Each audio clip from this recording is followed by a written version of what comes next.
I'm Christy. Today I want to talk about using a special needs trust as an alternative. Before we talk about opening an ABLE account, I want to take a brief look at special needs trusts. This is one alternative to protect your loved one's assets and government benefits at the same time.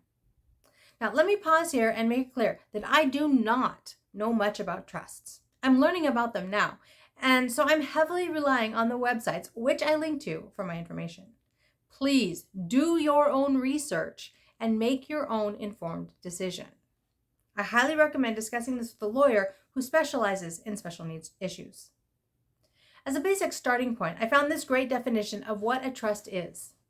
Quote, a trust is a legal form of ownership of property that designates the trust as the owner of the property while designating a trustee to exercise control over the property for the use and benefit of the beneficiary in the manner described in the trust document. The trust is a separate legal entity that is designated to hold, collect, and manage assets. A trust can receive additional contributions from a variety of sources after it is formed, including gifts, bequests, and life insurance benefits from family members. A trust can also receive and manage funds from a legal settlement due to the beneficiary, end quote. Now, the article then goes on to specifically address special needs trusts. You can read the full article at the link I've got in the blog. That's at www.havenofhopeforme.com.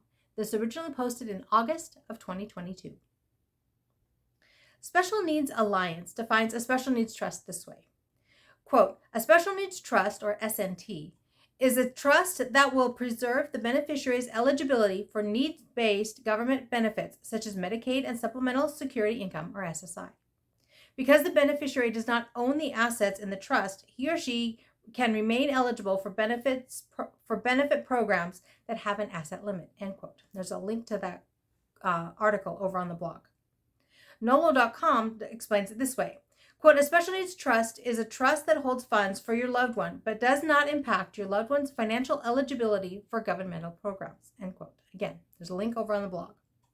Finally, thebalance.com defines things this way. A special needs trust, sometimes called a supplemental needs trust, is a trust designed to hold assets for the benefit of a person with disabilities or special needs. The trust is designed so that the beneficiary can retain eligibility for government benefits such as Medicaid and SSI, while still allowing the trust assets to be used for the beneficiary's supplemental needs, end quote. Once again, there's a link over on the blog. In summary, a special needs trust keeps assets out of the disabled person's name so they qualify for government benefits. Yes, I know there's a whole lot more to trust than that, but we'll just leave that definition there for right now. There are two types of special needs trusts, first person and third person. So a first person trust, a quote, self-settled special needs trust is funded with the disabled beneficiary's own assets rather than the assets of a third party. That's quoted from thebalance.com. Again, link on the blog. Special Needs Alliance defines a first person trust this way. Quote, a first party SNT, also referred to as a self-settled or D4A trust, is funded with assets or income that belong to an individual with a disability. And they've got a list of definitions below in the article. And who is the beneficiary of the trust. In order for assets of this type of trust not to count towards Medicaid or SSI purposes, federal law requires that the beneficiary must be under the age of 65 when the trust is created and funded. The trust must be irrevocable and provided that Medicaid will be reimbursed upon the beneficiary's death or upon termination of the trust, whichever comes first. And the trust must be administered for the sole benefit of the beneficiary.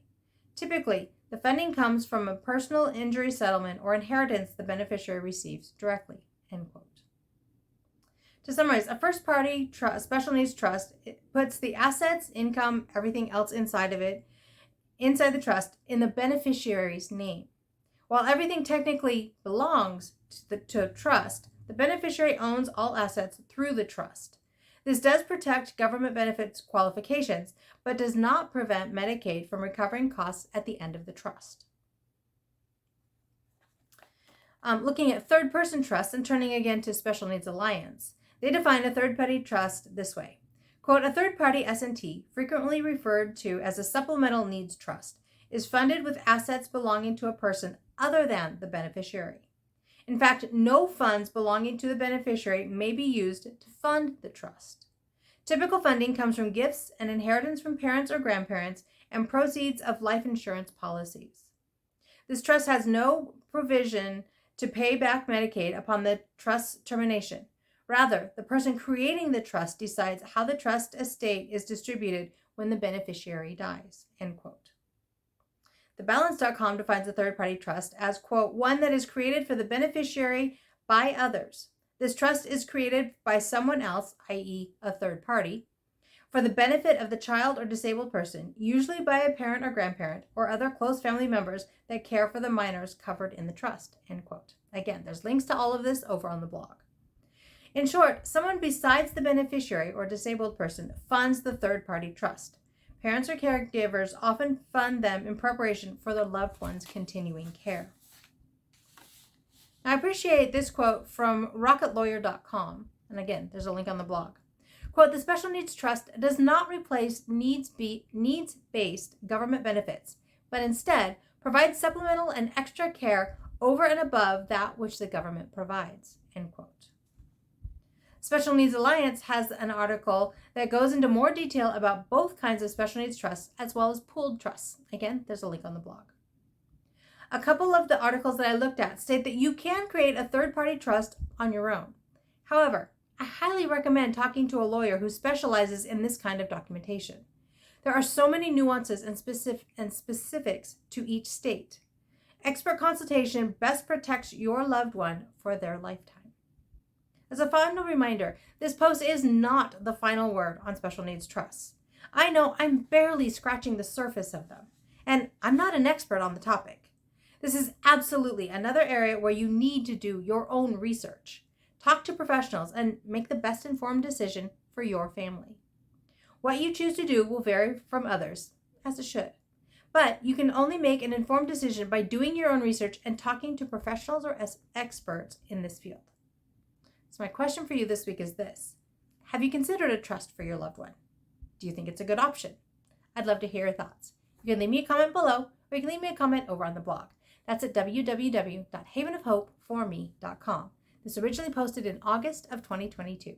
If you prefer, you can always email me at Christy, CHRISTY, at havenofhopeforme.com. I'm adding this to my list of considerations and looking at all my options so that I can continue to say that life is good and there is never a dull moment.